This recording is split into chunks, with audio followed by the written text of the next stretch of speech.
नमस्कार दोस्तों, स्वागत है आप सभी का आपके अपने YouTube channel online study with DK में। और आज हम आपके लिए लेकर आए हैं बाल विकास एवं शिक्षा शास्त्र के 30 अति महत्वपूर्ण प्रश्न। और दोस्तों ये प्रश्न जो है ये पिछले 10 वर्षों के जो क्वेश्चन पेपर हैं उनसे निकाले गए क्वेश्चन हैं और जो कि सीटेट और अन्य टेट एग्जामों में पूछे जाते हैं। तो या आप एमपीटेट एग्ज़ाम देने जा रहे हैं तो निश्चित रूप से आप जो सीटेट के क्वेश्चन पेपर है ना पिछले 10 वर्षों के, आप उनको ज़रूर पढ़ लीजिएगा तो आपका स्कोर बहुत अच्छा हो जाएगा। क्योंकि आप एनालिसिस आप देख पा रहे हैं कि उसमें जो सीटेट बेस्ड जो क्वेश्चन है वो उसमें लगातार देखने को मिल रहे हैं। तो यहाँ पर आज के इस प्रैक्टिस सेट में हमने 30 प्रश्न इसमें शामिल किए हैं। इन प्रश्नों से आप अपना आकलन भी कर सकते हैं और अपना देख भी सकते हैं आपकी तैयारी कितनी है। तो यहाँ पर चलिए बढ़ते हैं इन प्रश्नों की ओर और निश्चित रूप से आप अपना स्कोर बेहतर करें। तो इसके लिए आप थोड़ा सा कुछ प्रीवियस ईयर क्वेश्चन पेपर जिस भी टेट एग्ज़ाम के मिलते हैं उनको आप ज़रूर पढ़ के जाइएगा, क्योंकि वो आपको काफ़ी हेल्प करेंगे आपके स्कोर को इंक्रीज़ करने में। तो चलिए बात करते हैं यहाँ पर पहले क्वेश्चन के। देखिए, जीन पियाजे से संबंधित प्रश्न आप देख पा रहे हैं कि हर दिन एलएसएस में पूछा ही जा रहा है। आपने यदि देखा हो तो निश्चित रूप से यहाँ पर हमने उसी प्रकार से क्वेश्चन लिए हैं जिस प्रकार के उसमें देखने को मिल रहे हैं। तो देखिए, पहला प्रश्न है यहाँ पर, पियाजे मुख्य रूप से किसके अध्ययन के लिए जाने जाते हैं। जीन पियाजे से लगातार प्रश्न देखने को मिल रहा है और हर दिन प्रश्न आता है। तो आप इनका जो भी सिद्धांत है ना, संज्ञानात्मक विकास का सिद्धांत, उसको अच्छे से कंप्लीट करके जाइएगा, उसकी 4 अवस्थाओं को। तो देखिए यहाँ पर भाषा विकास, यौन विकास, संज्ञानात्मक विकास या फिर डी है सामाजिक विकास। तो जीन पियाजे जो है ये मुख्य रूप से जाने जाते हैं यहाँ पर संज्ञानात्मक विकास के लिए। और इसी संज्ञानात्मक विकास के लिए इन्होंने 4 अवस्थाएं भी दे रखी है। और इन 4 अवस्थाओं को यदि हम देखें तो उसमें एक होती है संवेदी पेशी अवस्था जो कि जन्म से 2 वर्ष तक होती है। दूसरी होती है पूर्व संक्रियात्मक अवस्था जो कि 2 से 7 वर्ष होती है। और एक होती है मूर्त संक्रियात्मक अवस्था जो कि 7 से 12 वर्ष होती है। और एक होती है अमूर्त संक्रियात्मक अवस्था जो कि 12 से 15 वर्ष है। तो इन 4 अवस्थाओं को आप अच्छे से कंप्लीट करके जाइएगा और इनसे संबंधित निश्चित प्रश्न आपको देखने को मिलेगा। आगे बढ़ते हैं अगले प्रश्न की ओर। और अगला प्रश्न आता है यहाँ पर, कोहलबर्ग के सिद्धांत से। तो कोहलबर्ग का सिद्धांत निम्न में से किस विकास से संबंधित है। तो कोहलबर्ग ने जो सिद्धांत दिया है वो किस विकास से संबंधित है। भाषा विकास, सामाजिक विकास, नैतिक विकास या फिर डी है शारीरिक विकास। तो देखिए, कोहलबर्ग ने जो सिद्धांत दिया है वो जिस विकास से संबंधित है तो वो है यहाँ पर नैतिक विकास से संबंधित। जी हाँ, कोहलबर्ग ने नैतिक विकास का सिद्धांत दिया था और इनका सिद्धांत नैतिक विकास से ही संबंधित है। तो सी विकल्प इसके लिए सही उत्तर हो जाता है। आगे बढ़ते हैं, वाइगोत्स्की के अनुसार बच्चे जो हैं वो सीखते हैं। तो वाइगोत्स्की के अनुसार बच्चे किस प्रकार से सीखते हैं। जब पुनर्बलन प्रदान किया जाता है, परिपक्व होने पर, अनुकरण होने से, या फिर वयस्कों और समवयस्कों के साथ में परस्पर क्रिया से। तो देखिए, वाइगोत्स्की जो थे इनका जो सिद्धांत है वो है सामाजिक अधिगम का सिद्धांत है। अब सामाजिक अधिगम सिद्धांत की थोड़ी सी बात करते हैं तो सामाजिक अधिगम का मतलब क्या होता है। तो सामाजिक अधिगम का मतलब होता है समाज के माध्यम से सीखना। समाज जो होता है वो लोगों से बनता है और लोग जो होते हैं जब आपस में एक दूसरे से कुछ सीखते हैं तो उसी को हम सामाजिक अधिगम कहते हैं। जैसे कि हम किसी भी समाज में रहें, चाहे कहीं पर भी रहें, तो निश्चित रूप से हम लोगों से ही बहुत कुछ जो है वो सीखते रहते हैं। तो इनका जो सिद्धांत है वो इसी प्रकार से है और इनका जो सिद्धांत है सामाजिक अधिगम का सिद्धांत है। तो जहाँ पर भी वाइगोत्स्की की बात आती है तो वहाँ पर जब आपको परस्पर सीखने की बात आती है तो मतलब वहाँ पर आपका सामाजिक सिद्धांत लागू हो जाता है। तो इनके अनुसार बच्चे जो हैं वयस्कों और समवयस्कों के साथ में परस्पर क्रिया से, मतलब कि ये सामाजिकरण के माध्यम से सीख रहे हैं। आगे बात करते हैं, एक बच्ची कहती है धूप में कपड़े जल्दी सूख जाते हैं। तो वह रिक्त स्थान की समझ को प्रदर्शित कर रही। यहाँ पर देखा जाए तो प्रतीकात्मक विचार, अहं केंद्रित चिंतन या कार्य कारण और या फिर विपर्य चिंतन। देखिए, धूप में कपड़े जल्दी सूख जाते हैं तो बच्ची यहाँ पर कार्य कारण को समझ पा रही है। निश्चित रूप से धूप के कारण जो है वो कपड़े सूख रहे हैं, यानी कार्य जो हो रहा है किस कारण से हो रहा है। तो बच्ची यहाँ पर कार्य कारण की समझ को प्रदर्शित कर रही है और इसके लिए सी विकल्प होगा सही। आगे बढ़ते हैं और अगले प्रश्न को देखें। तो भाषा विकास के लिए सबसे संवेदनशील समय जो होता है कौन सा होता है। तो देखिए, भाषा विकास जो होता है उसके लिए सबसे ज़्यादा संवेदनशील समय जो होता है मध्य बचपन का, वयस्कावस्था का, प्रारंभिक बचपन का समय या फिर जन्म पूर्व का समय।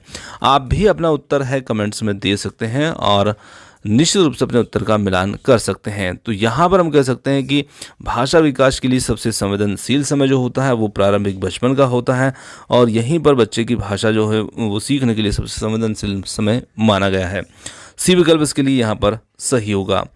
आगे बढ़ते हैं अगले प्रश्न की ओर। निम्नलिखित कथनों में से कौन सा विकास और अधिगम के बीच में के संबंध को सही प्रकार से सूचित करता है? तो यहाँ पर देखा जाए तो वो कथन देखना हमें जो विकास एवं अधिगम के बीच में सही संबंध को प्रदर्शित करता है। विकास एवं अधिगम अंतर संबंधित होते हैं और अंतर निर्भर होते हैं, और विकास एवं अधिगम संबंधित नहीं है। अधिगम का विकास का ध्यान किए बिना घटित होता है, या फिर अधिगम की दर विकास की दर से काफ़ी अधिक होती है। तो विकास एवं अधिगम अंतर संबंधित और अंतर निर्भर होते हैं, पहला ही विकल्प जो होगा इसके लिए यहाँ पर सही होगा। ये कथन जो है विकास और अधिगम के बीच में संबंध को सही प्रकार से सूचित करता है। आगे बढ़ते हैं। वह अवधि जो वयस्कता के संक्रमण की पहल करती है उसे हम क्या कहेंगे? तो देखिए, वयस्कता के संक्रमण का मतलब होता है दो अवस्थाएं जब एक दूसरे से काफ़ी नज़दीक होती है, मतलब एक से दूसरे में जब एंटर करने की शुरुआत होती है तो उसे हम संक्रमण अवस्था कहते हैं। ठीक है ना। जैसे आपका बचपन है तो बचपन से आप जैसे ही थोड़े से बड़े होते हैं और आप किशोर अवस्था में जाते हैं, तो आपके बचपन का एंडिंग पॉइंट और किशोर अवस्था का जो स्टार्टिंग पॉइंट है वही संक्रमण की अवस्था है। तो देखिए, वयस्कता के संक्रमण की बात की जाए तो वयस्कता का संक्रमण कब होगा? जब हम किशोर अवस्था से किशोर अवस्था के एंड को पार करेंगे और वयस्कता की स्टार्टिंग करेंगे। वो स्टेज जो होगी वो हमारे वयस्कता के संक्रमण की कंडीशन रहेगी, है ना। तो इसे हम क्या कहेंगे? तो यह वह अवधि जो वयस्कता के संक्रमण की पहल करती है। निश्चित रूप से वयस्कता के संक्रमण की पहल यानी कि वयस्कता की जब शुरुआत होगी तो किसका खत्म होगा, कौन सी अवस्था खत्म होगी? तो निश्चित रूप से वहाँ पर हमारी जो किशोर अवस्था होगी वो समाप्त होगी और वयस्कता स्टार्ट होगी। तो इस प्रकार से किशोर अवस्था यहाँ पर हमारा उत्तर बन जाता है। आगे बढ़ते हैं और अगले प्रश्न को देखते हैं। एक प्रारंभिक कक्ष में एक बालक बालिका अपने साथ जो अनुभव लाते हैं, तो निश्चित रूप से जब हम एक प्रारंभिक कक्षा की बात कर रहे हैं, जो बच्चों का नाम स्कूल में लिखा जाता है और वो कक्षा में आने के लिए शुरुआत करते हैं, वही उनकी प्रारंभिक कक्षा होती है। तो प्रारंभिक कक्ष में एक बालक बालिका अपने साथ जो अनुभव लाते हैं, तो निश्चित रूप से हमें क्या करना चाहिए? उनके अनुभवों का उन्हें शामिल कर उनका संचय करना चाहिए, उन्हें अस्वीकार करना चाहिए, उनकी उपेक्षा करनी चाहिए, उन पर ध्यान नहीं देना चाहिए। तो निश्चित रूप से बच्चे जो भी अपने अनुभव साथ लाते हैं, निश्चित रूप से हमें उनका संचय करना चाहिए, है ना, उन्हें शामिल करना चाहिए, उन्हें स्वीकार करना चाहिए। तो बाल विकास हमें यही कहता है। तो यहाँ पर ए विकल्प जो होगा वो हमारा इसमें सही उत्तर होगा, क्योंकि जब बच्चे प्रारंभिक कक्षा में आते हैं तो वो कुछ ना कुछ अपने साथ अनुभव ज़रूर लेके आते हैं। तो हमें उनके अनुभव को समझना है, उनके अनुभव को देखना है और उसी के अनुसार बच्चों से जुड़ना है। तो यहाँ पर ए विकल्प होगा इसके लिए सही उत्तर। आगे बढ़ते हैं। निम्नलिखित में से कौन प्राथमिक सामाजिकरण का माध्यम है? तो यहाँ पर देखिए, प्राथमिक सामाजिकरण जो होता है वो कहाँ से शुरू होता है? मीडिया, परिवार, विद्यालय, सरकार। तो प्राथमिक सामाजिकरण जो होता है वो होता है हमारा परिवार, और परिवार से ही प्राथमिक सामाजिकरण स्टार्ट होता है, क्योंकि जब बच्चा एक जन्म लेता है तो सबसे पहले उसका सामाजिकरण जो होता है वो परिवार से ही हो जाता है। क्योंकि बच्चा एक परिवार में जब रहता है तो अलग अलग परिवार के अलग अलग सदस्यों के एक समूह के साथ में वो रहता है, और निश्चित रूप से बच्चा वहाँ पर उन सभी से कुछ ना कुछ सीखता है। तो वो एक बच्चे का एक सामाजिकरण हो जाता है ना। वहीं पर परिवार ही सामाजिकरण का प्रथम माध्यम होता है, प्राथमिक सामाजिकरण का। अब देखिए, यदि द्वितीयक की बात करें तो बच्चा जो है परिवार को छोड़ करके या परिवार से आगे कहाँ जाता है? तो जो विद्यालय जाता है ना। पास पड़ोस वगैरह जो होता है, पास पड़ोस तो खैर परिवार के साथ ही हमारे लग जाते हैं, तो वो भी प्राथमिक में आ जाते हैं, पर जो विद्यालय है वो हमारा द्वितीयक हो जाता है। तो इस प्रकार से प्रश्न आता है, तो ध्यान रखिएगा, बहुत महत्वपूर्ण प्रश्न है ये। वाइगोत्स्की के अनुसार सीखने को पृथक नहीं किया जा सकता है, काफ़ी महत्वपूर्ण प्रश्न है ये भी। देखिए, वाइगोत्स्की ने सिद्धांत दिया था सामाजिक अधिगम का, तो हम वाइगोत्स्की के अनुसार सीखने को उससे पृथक नहीं कर सकते। किससे? तो वाइगोत्स्की ने सिद्धांत दिया ना, उसी को ध्यान में रखेंगे तो निश्चित रूप से आपका उत्तर यहाँ पर बन जाएगा। तो पुनर्बलन से, व्यवहार में मापने योग्य परिवर्तन से, अवबोधन एवं अवधारणात्मक प्रक्रियाओं से, या फिर उसके सामाजिक संदर्भ से। तो वाइगोत्स्की का मानना था कि बच्चे जो हैं वो सीखते हैं अपने सामाजिक संदर्भ से, सामाजिक परस्परिक क्रियाओं से। तो बच्चे का जो सीखना है वो पृथक नहीं किया जा सकता उसके सामाजिक संदर्भ से। आगे बढ़ते हैं अगले प्रश्न की ओर। लेव वाइगोत्स्की के अनुसार यहाँ पर आधारभूत मानसिक क्षमताओं को मुख्य रूप से किसके द्वारा उच्चतर संज्ञानात्मक प्रक्रियाओं में बदला जाता है? तो यहाँ पर अनुकूलन, संगठन, पुरस्कार, दंड, सामाजिक पारस्परिक क्रिया, उद्दीपन, अनुबंध, अनुक्रिया, संबंध। तो देखिए, लेव वाइगोत्स्की का सिद्धांत भी इसी बात पर डिपेंड है, और निश्चित रूप से सामाजिक पारस्परिक क्रियाओं के द्वारा यहाँ पर बदला जाता है। तो यहाँ पर हमारा जो उत्तर हो जाता है वो इसमें हो जाएगा विकल्प नंबर सी। चलिए आगे बढ़ते हैं और अगले प्रश्न को देखते हैं। परिवार एवं पास पड़ोस जो हैं वो बच्चों के समाजीकरण की, तो अभी हमने बात की थी कि परिवार जो होता है वो बच्चे का एक प्राथमिक समाजीकरण की एजेंसी होती है। तो निश्चित रूप से यदि पड़ोस की बात करें तो पास पड़ोस भी क्या होता है, हमारे घर परिवार से ही जुड़ा हुआ होता है, तो निश्चित रूप से वो भी प्राथमिक ही होगा पास पड़ोस। पर यदि विद्यालय आता है तो विद्यालय जो है द्वितीयक एजेंसी हो जाएगी, क्योंकि वो थोड़ा हमारे इस माहौल से थोड़ा दूर की बात करेंगे और जहाँ बच्चा जा कर के वहाँ पर भी अन्य बच्चों के साथ में सीखता है, तो वो एक समाजीकरण की द्वितीयक एजेंसी हो जाती है विद्यालय। तो यहाँ पर परिवार एवं पास पड़ोस जो है वो प्राथमिक एजेंसी के अंतर्गत आएंगे। आगे बढ़ते हैं अगले प्रश्न की ओर। जीन पियाजे एवं लेव वाइगोत्स्की जैसे मनोवैज्ञानिक संरचनावादी अधिगम को किस रूप में देखते हैं? तो देखिए, जीन पियाजे एवं लेव वाइगोत्स्की जैसे मनोवैज्ञानिक संरचनावादी अधिगम को किस रूप में देखते हैं? सक्रिय विनियोजन से अर्थ निर्माण की प्रक्रिया, कौशलों का अर्जन, प्रतिक्रियाओं का अनुबंधन, निष्क्रिय आवृत्ति की प्रक्रिया। तो यहाँ पर ये देखते हैं सक्रिय विनियोजन से अर्थ निर्माण की प्रक्रिया। पहला विकल्प इसके लिए सही उत्तर होगा। पियाजे के अनुसार विशिष्ट मनोवैज्ञानिक संरचनाओं को क्या कहा जाता है? मतलब कि अपने अनुभव से सही अर्थ निकालने के जो व्यवस्थित तरीके होते हैं उसे मनोवैज्ञानिक संरचना यहाँ पर कहा इन्होंने, और उसे क्या कहा जाएगा? मानसिक मैप, मानसिक उपकरण, स्कीमा या फिर प्रतिमान। तो देखिए, इसे यहाँ पर कहा जाएगा स्कीमा, और बहुत ही महत्वपूर्ण प्रश्न है जीन पियाजे की स्कीमा से ये। अगला प्रश्न आता है, बच्चों के समाजीकरण में परिवार रिक्त स्थान भूमिका निभाते हैं।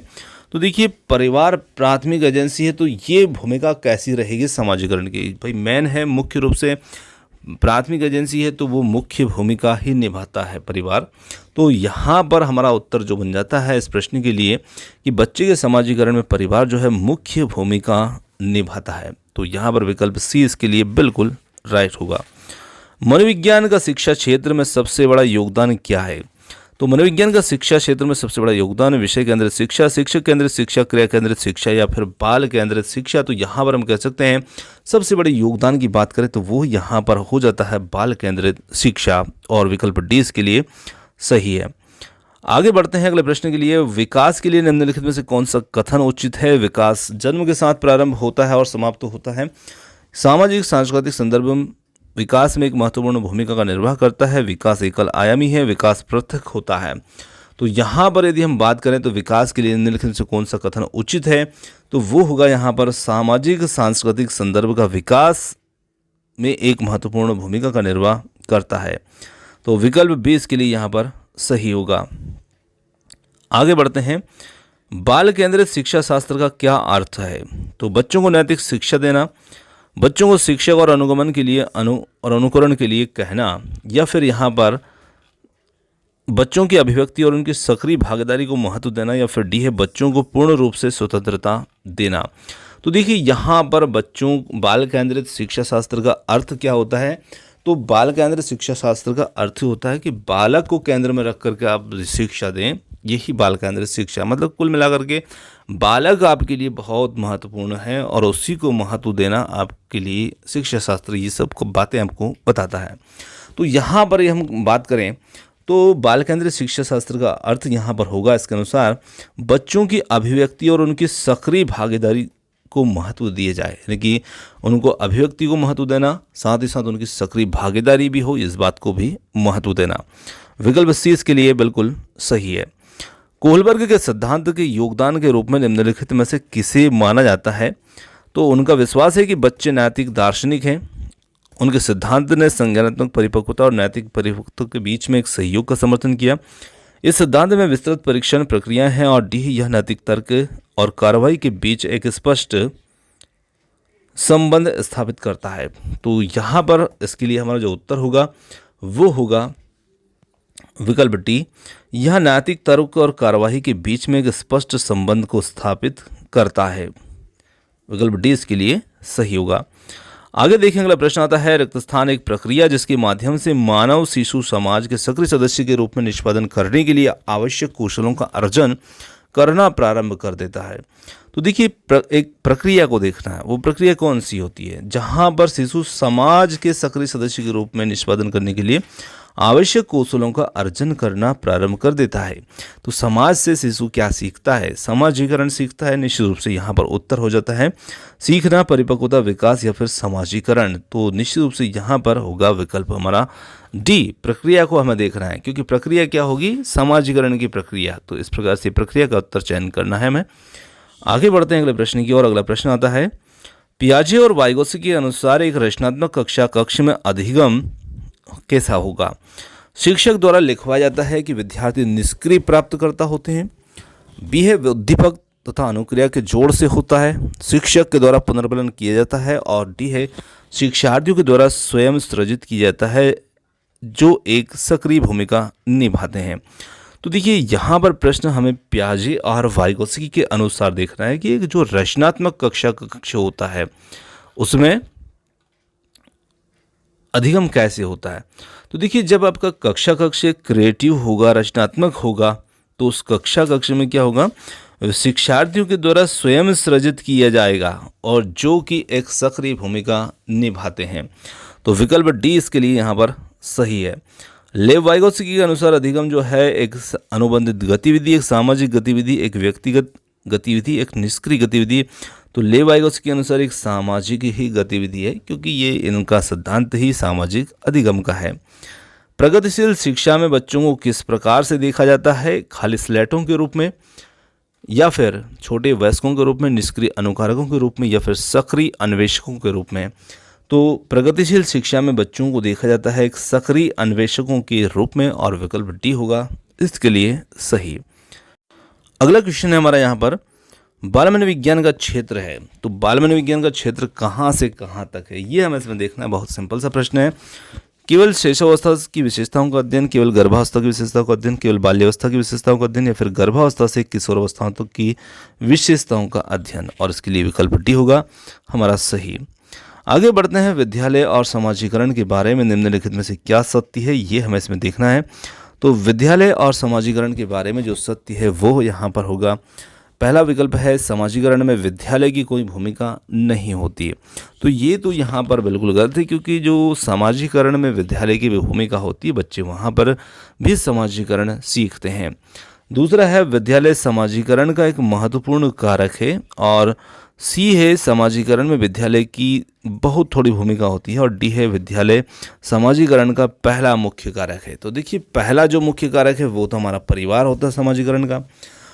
अब यहाँ पर बी सी वाला जो है उसमें कह रहा है कि बहुत थोड़ी भूमिका होती है, तो बहुत थोड़ी भी नहीं कह सकते। तो यहाँ पर जो सत्य है वो देखिए, वो यहाँ पर होगा विद्यालय समाजीकरण का एक महत्वपूर्ण कारक है। ठीक है ना, भूमिका होती भी है और महत्वपूर्ण भी होती है ना, क्योंकि विद्यालय एक द्वितीयक एजेंसी होता है। तो चलिए बी विकल्प इसके लिए सही होगा। अगला प्रश्न आता है, लेव वाइगोत्स्की के अनुसार भाषिक विकास मानव चिंतन के स्वभाव को बदल देता है। वयस्कों और साथियों के साथ में अन्योन्य क्रिया करने का भाषा विकास में कोई प्रभाव नहीं पड़ता। भाषिक विकास में संस्कृति की भूमिका बहुत कम होती है, या फिर डी है बच्चे भाषा अर्जन की एक युक्ति से भाषा सीखते हैं। तो यहाँ पर हमारा जो उत्तर होगा लेव वाइगोत्स्की के अनुसार देखना है। तो इनके अनुसार यहाँ पर जो उत्तर बनेगा वो बनेगा भाषिक विकास मानव चिंतन स्वभाव को बदल देता है। तो विकल्प ए इसका उत्तर होगा। चलिए, लेव वाइगोत्स्की के अनुसार संज्ञानात्मक विकास का मूल कारण है सामाजिक अन्योन्य क्रिया, मानसिक प्रारूप या स्कीमा में का समायोजन, उद्दीपक अनुक्रिया युग्मन, या फिर संतुलन। तो यहाँ पर उत्तर इसके लिए बन जाता है सामाजिक अन्योन्य क्रियाएं, ऑप्शन ए। आगे बढ़ें अगले प्रश्न की ओर। किसी बच्चे का दिया गया विशिष्ट उत्तर कोहलबर्ग के नैतिक तर्क के सोपानों की विषय वस्तु के किस सोपान के अंतर्गत आएगा? यदि आप ईमानदार हैं तो आपके माता पिता आप पर गर्व करेंगे, इसलिए आपको ईमानदार रहना चाहिए। तो यहाँ पर सामाजिक संकुचन अनुकूलन, या फिर एक अच्छी लड़की अच्छा लड़का अनुकूलन, कानून व्यवस्था अनुकूलन, दंड आज्ञाकारिता अनुकूलन। तो यहाँ पर होगा अच्छी लड़की अच्छा लड़का अनुकूलन, और विकल्प 20 के लिए सही उत्तर होगा। अगला प्रश्न आता है, जीन पियाजे के अनुसार अधिगम के लिए निम्नलिखित में से क्या आवश्यक है? वयस्कों के व्यवहार का अवलोकन, ईश्वरीय न्याय पर विश्वास, शिक्षकों और माता पिता के द्वारा पुनर्बलन, और डी है शिक्षकों के द्वारा पर्यावरण की सक्रिय खोजबीन। तो यहाँ पर हम कह सकते हैं कि जीन पियाजे के अनुसार अधिगम में क्या आवश्यक होता है? तो शिक्षार्थियों के द्वारा पर्यावरण की सक्रिय खोजबीन, ऑप्शन डी। अगला प्रश्न है, जीन पियाजे के अनुसार प्रारूप स्कीमा में, यानी स्कीमा जो होती है, निर्माण वर्तमान योजनाओं के अनुरूप बनाने हैं तो नवीन जानकारी में संशोधन और नवीन जानकारी के आधार पर पुरानी योजनाओं में संशोधन के परिणाम स्वरूप घटित होता है और इन दोनों प्रक्रियाओं को जाना जाता है। तो देखिए, इन दोनों प्रक्रियाओं को हम किस नाम से जानते हैं? तो यहाँ पर समावेशन अनुकूलन के रूप में, सामीकरण और संशोधन के रूप में, समावेशन और समायोजन के रूप में, या फिर समायोजन और अनुकूलन के रूप में। तो यहाँ पर हमारा सही उत्तर जो होगा वो होगा समावेशन और समायोजन के रूप में जानते हैं। ठीक है ना? तो यहाँ पर सी विकल्प इसके लिए सही उत्तर होगा। दोस्तों, यहाँ पर आज के हमारे जो प्रैक्टिस सेट हमारा था, जो कि सीडीपी का, ये समाप्त होता है। और क्वेश्चन आपको कैसे लगे कमेंट्स करके आप जरूर बता सकते हैं। वीडियो पसंद आया हो तो वीडियो को लाइक, शेयर, चैनल को सब्सक्राइब कर सकते हैं। और आपने जो समय दिया उसके लिए बहुत बहुत धन्यवाद। Thanks for watching. मिलते हैं जल्दी ही एक और